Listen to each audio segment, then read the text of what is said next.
¿Cómo están amigos en Corrientes, Argentina? Soy Mauricio Ríos García y quiero manifestarles mi satisfacción y agradecimiento por formar parte de este importante Congreso de Economía Regional, la Reforma Estructural, organizado por la Fundación Club de la Libertad. Y en particular agradezco y aprovecho de enviar un saludo a Alberto Medina Méndez. No voy a dar mucho preámbulo porque lo que tengo que decir es mucho y la cantidad de tiempo que tengo es poca, ¿sí? Lo que quiero presentarles ahora lleva por título Una devaluación interna para Bolivia al estilo letón, o al estilo de las reformas que hizo Letonia hace no mucho tiempo en el marco de la Gran Recesión.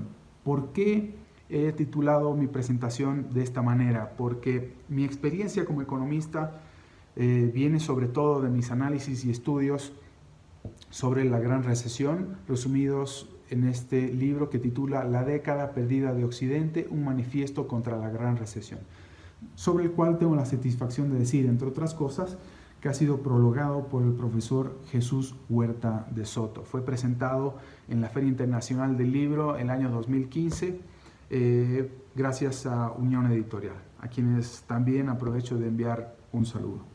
Pues, como decía, sin mayor preámbulo, antes de entrar a los 10 puntos que quiero plantear como plan de ajuste y al mismo tiempo como plan de reformas estructurales de manera simultánea, tengo que decir que es muy importante primero tener claro cuál es el diagnóstico sobre la economía, ¿sí?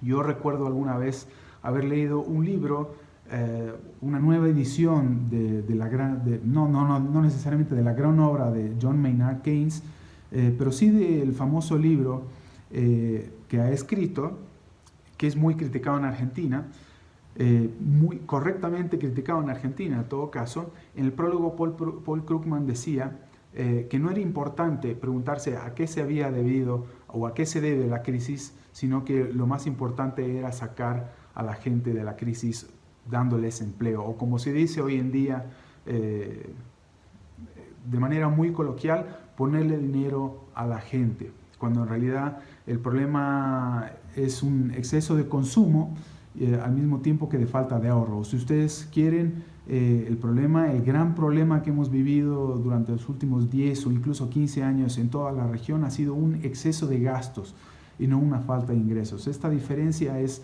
fundamental. No quiero profundizar en el asunto, pero yo creo que con estos elementos yo creo que es suficiente para poder arrancar. Como decía, no es mucho el tiempo que tengo.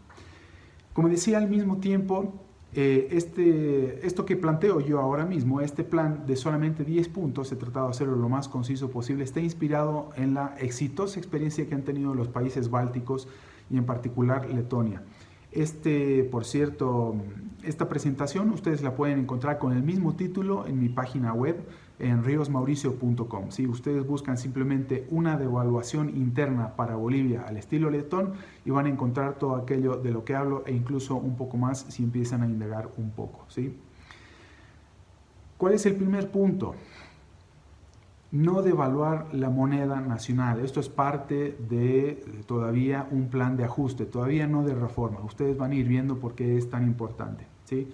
No devaluar la moneda nacional, ¿por qué? Porque entre otras cosas, y contrariamente a lo que la gran generalidad del público piensa, la moneda o las devaluaciones de la moneda nacional no estimulan realmente la competitividad, no estimulan las exportaciones y no ayudan al crecimiento, solamente ayudan a solventar el gasto exagerado de los gobiernos. Como les decía más temprano, el problema es un exceso de gastos, ¿sí? Y no de falta de ingresos. Una vez que los gobiernos asuman que su problema es un exceso de gastos y que tienen que reducir al mismo tiempo a través del recorte del gasto público de manera decidida, que implica que renuncien a buena parte del poder que todavía detentan, de otra manera no se podría empezar a solucionar ningún problema. Lo único que significa devaluar la moneda nacional es solventar al régimen. No significa otra cosa más. Insisto en decirlo, pero no puedo extenderme mucho más, justamente como les decía. Y además este es un tema polémico que necesitará otra cantidad de tiempo similar a la que estoy exponiendo ahora todo el plan, ¿sí? El segundo punto, Y como adelantaba, recortar el gasto público por lo menos a la mitad. Esto va a implicar reducir el número de atribuciones y competencias del Estado sobre la economía, sobre todo el número de atribuciones y competencias que el Estado ha venido ganando gracias, sobre todo en países como en países de América Latina, gracias a que somos típicamente exportadores de materias primas y gracias al mismo tiempo de la cotización que hemos tenido al alza de materias primas, que les ha permitido tener mayores ingresos a los gobiernos y al mismo tiempo mayor gasto, y a la medida que tienen mayor gasto, menor libertad económica queda para quienes quieran emprender o al mismo tiempo tratar de solucionar problemas para los demás a cambio de un legítimo beneficio, ¿sí? Tercero, terminar con la represión financiera. Al mismo tiempo que los estados han venido ganando atribuciones y competencias sobre la economía, han venido interviniendo en sectores tan importantes como el sector bancario financiero. ¿De qué manera? Entre otras cosas, nacionalizando la moneda o induciendo a la gente que utilice mucho más la moneda nacional y no tanto, y que deje de ahorrar tanto en moneda extranjera como el dólar, por ejemplo, a cambio de que puedan hacer política monetaria. Por supuesto, esto es algo a lo que yo me opongo, porque lo más probable es que simplemente terminen cometiendo aquellos errores que nosotros, en todo caso, los economistas liberales, hacemos típicamente, ¿sí? ¿Cómo intervienen? ¿Cuál es la represión financiera? Entre otras cosas, además de la nacionalización monetaria, la manipulación artificial de las tasas de interés. Las reducen cuanto pueden sin darse cuenta que, así como explica la teoría austríaca de los ciclos económicos, reducir arbitrariamente las tasas de interés por demasiado tiempo induce a los empresarios a cometer errores cualitativos de inversión que más tarde terminan inevitablemente corrigiéndose en forma de desaceleración o incluso de recesión. Es algo que hemos visto justamente a lo largo y ancho de toda América Latina, incluso antes de que cayeran los precios internacionales de commodities. Países como Venezuela, Argentina, Brasil o incluso Ecuador hemos visto que han caído en crisis económicas mucho antes de que cayeran los precios internacionales de commodities. Esto es un elemento muy importante y muy alejado de ser simplemente un detalle. Es un problema fundamentalmente estructural. ¿Cuál es el cuarto punto? Eliminar todo control de precios de inmediato. Esto solamente sigue distorsionando la estructura de precios. Como ustedes muy bien sabrán, el mecanismo de precios es solamente un mecanismo, no solamente, pero es un mecanismo a través del cual los empresarios fundamentalmente, todos los actores en la economía, pero fundamentalmente los empresarios se guían para saber qué es lo que deben producir, cómo, cuándo, dónde, para identificar escaseces relativas en la economía y poder satisfacer la demanda de consumo, una nueva demanda, una nueva realidad que tienen los consumidores en el país. Mientras se impida que el mecanismo de precios funcione libremente, pues muy difícil será encontrar oportunidades para solucionar problemas a través de esta señalización que son simplemente los precios. Quinto punto, no iniciar procesos de rescate de ningún tipo. Durante los auges ficticios se suelen crear muchas empresas públicas sin mayor asidero realmente. Durante un tiempo esto significa reducir lo más posible la tasa de desempleo, pero tarde o temprano, como estas empresas no responden realmente a una demanda real efectiva de mercado, tarde o temprano, y como les adelantaba, van a tener que cerrarse. No es lo más aconsejable mantener empresas públicas que simplemente no satisfacen ninguna demanda. Esto solamente significa prolongar la agonía y no poder encontrar solución inmediata a problemas que tienen que ser atendidos de manera urgente. Hasta aquí solamente un breve plan de ajuste, ¿sí? En los primeros 5 puntos. En esta segunda mitad, en los restantes 5 puntos, lo que planteo es un plan de reformas estructurales complementarias a los 5 puntos de ajuste que había presentado ahora mismo, ¿sí?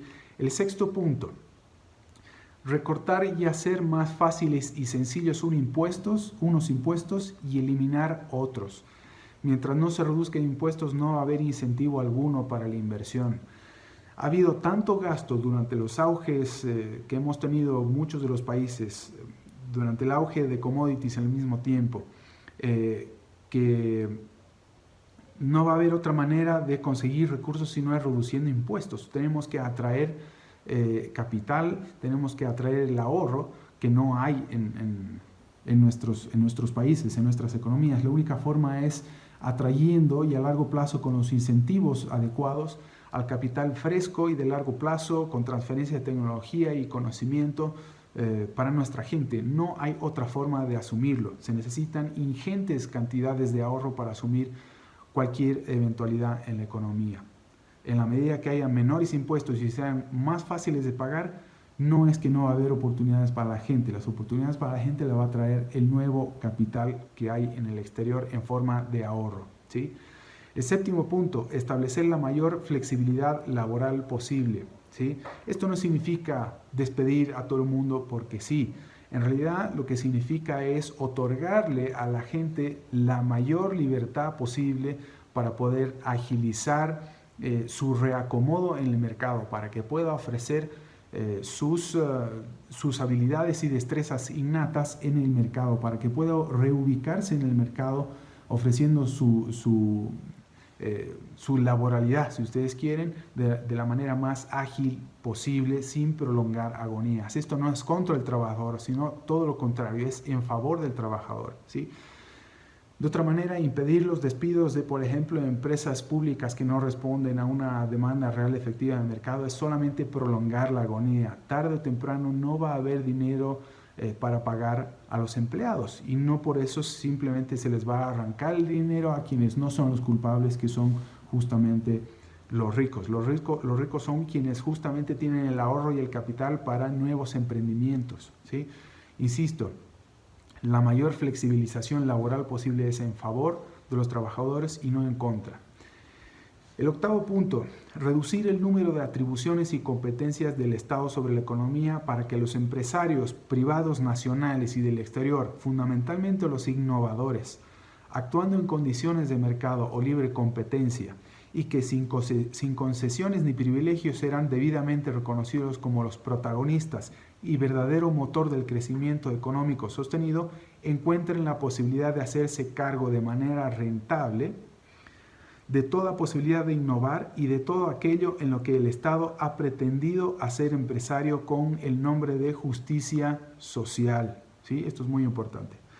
Noveno punto, seguridad jurídica.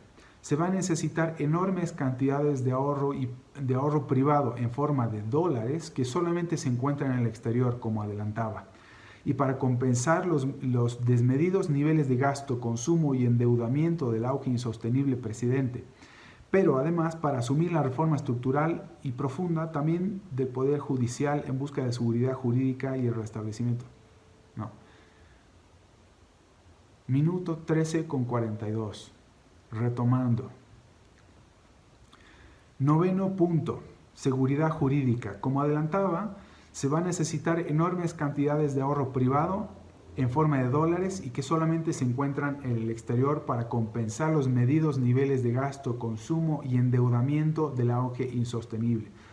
Pero este dinero también va a ser necesario para realizar una profunda reforma del Poder Judicial en busca de seguridad jurídica y el restablecimiento del respeto de los derechos individuales de propiedad privada, ¿sí?